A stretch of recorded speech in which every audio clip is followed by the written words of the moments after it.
Hello भाई साहब, आपका स्वागत है हमारे चैनल कौन सब्सक्राइब करते हैं। मैं प्रीत आ गया हूँ आपके लिए एक और क्लास लेकर।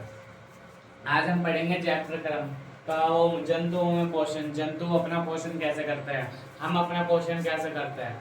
इसके 5 स्टेप है। सबसे पहले अंतर्ग्रहण, फिर पाचन, फिर अवशोषण, स्वांगीकरण, बहिष्करण। अंतग्रहण यानी सबसे पहले हम अपने भोजन को ग्रहण करते हैं।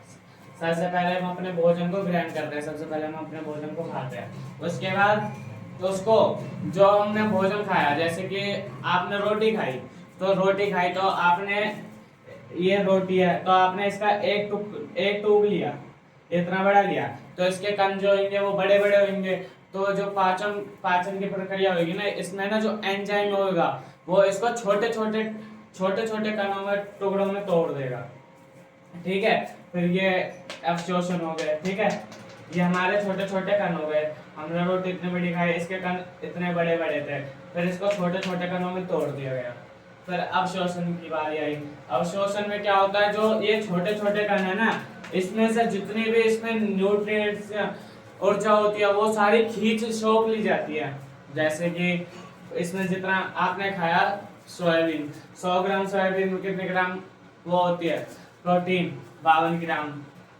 अगर कोई जिम वाला देख रहा होगा तो उसको पता होगी 52 ग्राम प्रोटीन होता है। तो आपने 100 ग्राम सोयाबीन खाई, तो जब अवशोषण होगा तो वो 52 ग्राम प्रोटीन ले उसमें से खींच लेगा, कार्ब्स खींच लेगा, सब चीज खींच लेगा। ठीक है, उसके बाद क्या होता है, उसके बाद बारी आती है स्वांगीकरण की।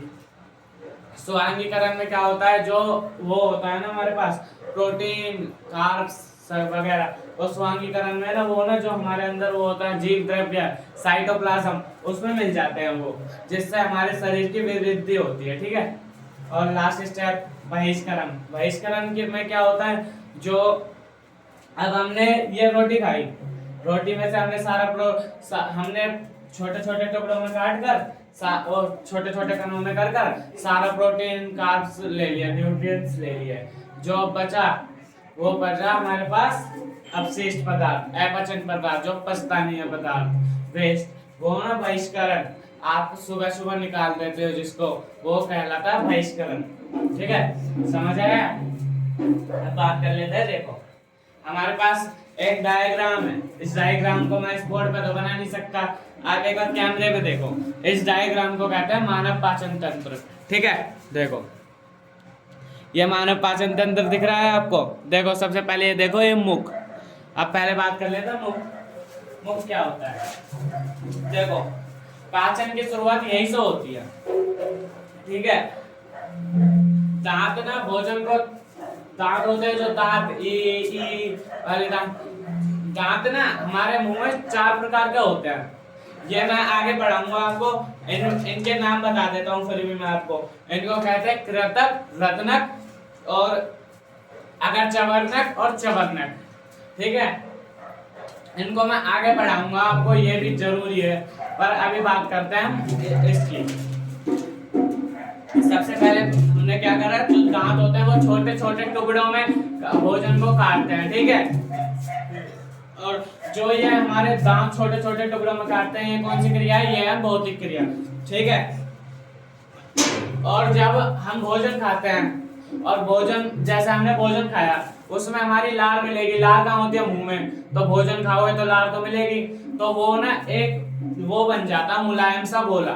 आपको पता ही है मुलायम सा गोला आ जाता है। जैसे कि आपके मुंह में बाल आ गया तो आप थूकोगे, वो एक गोले के रूप में फेंकता है ना, एक बारी में सारा चिपका हुआ, तो उसको जब वो गोला बन जाता है ना, मुलायम गोला, तो उसको कहते हैं भोजन की लुगदी।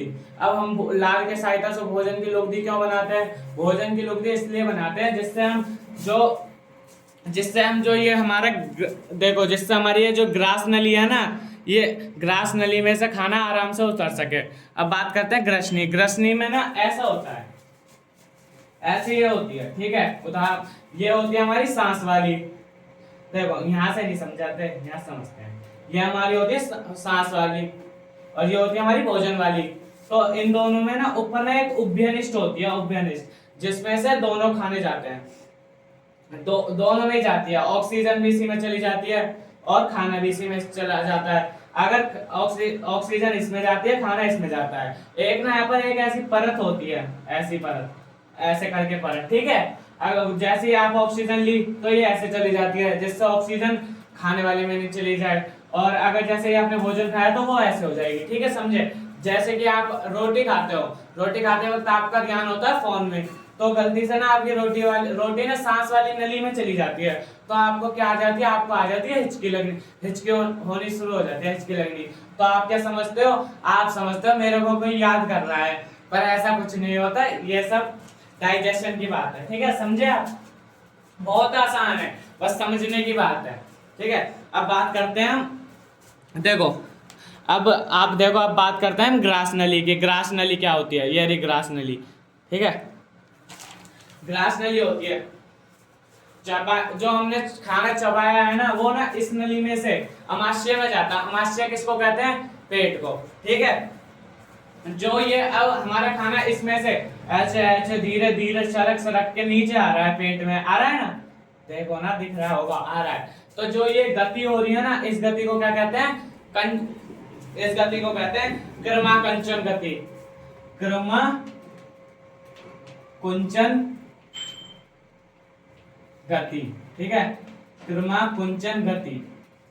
अब इसको क्रमाकुंचन गति क्यों कहते हैं, अगर आपके पेट, आपकी जो ग्रास नली है, इसमें तो ग्रेविटी होगी नहीं, इसमें तो गुरुत्वाकर्षण होगा नहीं, यह ना क्रमाकुंचन गति है ना, जो यह ना बिना ग्रेविटी के आप खाने को ना ऊपर से नीचे की ओर भेजती है, तो इसलिए क्रमाकुंचन गति कहते हैं।